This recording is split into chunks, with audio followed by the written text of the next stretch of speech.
আল্লাহ বলে, বান্দা, আমার মতো দয়ালু মনিব থেকে কে রে তোরে আলাদা করে দিল? মা গাররাকা, আরে বান্দা, আমার থেকে কেন আলাদা হলি? আমি কি অপরাধ করেছি? সারাদিন আসমানে আলো দিয়ে আমি অন্যায় করছি? আজ আবার রাতের বেলা ঘুমের পরিবেশের জন্য অন্ধকার করে দিয়ে আমি অপরাধ করছি? মা গাররাক, এই যুবক, তোমার কাছে তোমার মালিক অপরাধ কি করছে বল না বেটা, বল। কেন সেজদা করলি না ভাইয়া? আল্লাহ তোমার কাছে কি অন্যায়টা করছে? কি অন্যায়, কি না দিছে মালিক? মা গাররাকা বিরাব্বিকাল কারীম, এটা আল্লাহর ডাক। আল্লাহ বলেন, বান্দা, কে রে তোরে আমার থেকে আলাদা করলো? কেন রে তুই আমারে ছাড়লি?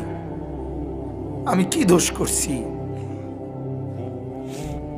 হাদিসের মধ্যে আছে, লাইসা মিন ইয়াউমিন ইল্লা ইউরাদু আলা নবী সাল্লাল্লাহু আলাইহি ওয়াসাল্লাম আমালা উম্মতিহি গুদওয়াতান ওয়া আশিয়াতান। শোনো যুবক, আল্লাহর নবী বলেন, প্রতিদিন দুইবার, সকালে একবার, সন্ধ্যায় একবার, আমার উম্মতের আমল আমি রাসূলের সামনে ফেরেশতারা পেশ করে। হায় হায়, নবীর সামনে তোমার নাম উচ্চারণ হয়, ফেরেশতা বলে, ইয়া রাসূলুল্লাহ, একটা সেজদা দেয় নাই, একটা সেজদা, একটা সেজদা দেয় নাই। আল্লাহর নবী তখন বলে, হায় আমার উম্মত, আমার 23টা বছরের দিবানিশির এই মেহনতের কোনো কদর করলি না? 23 বছরের আমার এত কষ্টের কোনো কদর হলো না? হাসরের ময়দানে নবী, দোস্ত শুনেন, হাসরের ময়দানে আল্লাহর নবী তার পিঠ দেখাবে, পিঠ, নবী তার পিঠ দেখাবে, পিঠ দেখায়া বলবে, উম্মত দেখ আমার পিঠ, চালনির মতো ছিদ্র ছিদ্র করে ফেলছি। তায়েফের বাচ্চারা যখন আমার পাথর মারছে, ওই পাথরের আঘাত সইতে গিয়ে। সেদিন দেখবেন, সেদিন বুঝবা যুবক, নওজোয়ান, তোমাদের জন্য কাঁদার কেউ নাই, তোমাদের জন্য ভাবার কেউ নাই। মা বাপ ছেড়ে দিছে তোমারে, যা বাবা, নষ্ট হয়ে যা। আহা, মোবাইলের হাতে ছেড়ে দিছে তোমারে, নষ্ট বন্ধুদের হাতে ছেড়ে দিছে তোমারে, যা বাবা, পেটের ভুক লাগলে ভাত খেয়ে যাইস, বাকি টাইম নষ্ট হয়ে যা। অভিভাবক ছেড়ে দিছে সন্তানকে, দুপুর বেলা বের হইছে, রাত 10টা পর্যন্ত, কারো কোনো পেরেশানি নাই। মা বাবার, ছেলেটা কি হচ্ছে, কার সাথে উঠতেছে, বসতেছে, খাইতেছে, চলতেছে, কারো কোনো পেরেশানি নেই। এভাবে জিন্দেগি চলে না বাজান, এভাবে জিন্দেগি চলে না। এজন্য আল্লাহ তাআলা প্রতিদিন ডাকে, আমার বান্দা, আমি কি অপরাধ করেছি? রাসূল প্রতিদিন বলে, আমার উম্মত, আমি কি অন্যায় করছি? আমার তায়েফের রক্তের কোনো দাম নাই, আমার উহুদের দান দান শহীদ করার কোনো মূল্য নাই। 14 দিন আমি পেটে পাথর বেঁধেছি, আমার সেই পাথরের বাঁধা পেটের কোনো মূল্য নাই। আমি 3 মাস ঘরে চুলায় আগুন জ্বলে নাই, আমার সেই জীবনের কোনো মূল্য নাই। মুসলমানের ছেলেরা, মুসলমানের বাবারা, তোমরা তোমাদের আল্লাহকে চেনো, তোমরা তোমাদের রাসূলকে চেনো। মোবাইল দিয়া হইলো রবিকে চেনো, রাসূলের জীবনী শোনো, তাইলেও ফায়দা হবে। এই জীবন এভাবে নষ্ট করো না ভাইয়া। আল্লাহ আমাদেরকে বুঝ দান করেন, আল্লাহ আমাদেরকে কবুল করেন, আল্লাহ আমাদেরকে ফিকির দান করেন। অনেক যুবক বসছো, মাশাআল্লাহ, আল্লাহ যত ছেলে বসছো, আল্লাহ তোমাদের ঈমান আমলের দৌলত দান করেন।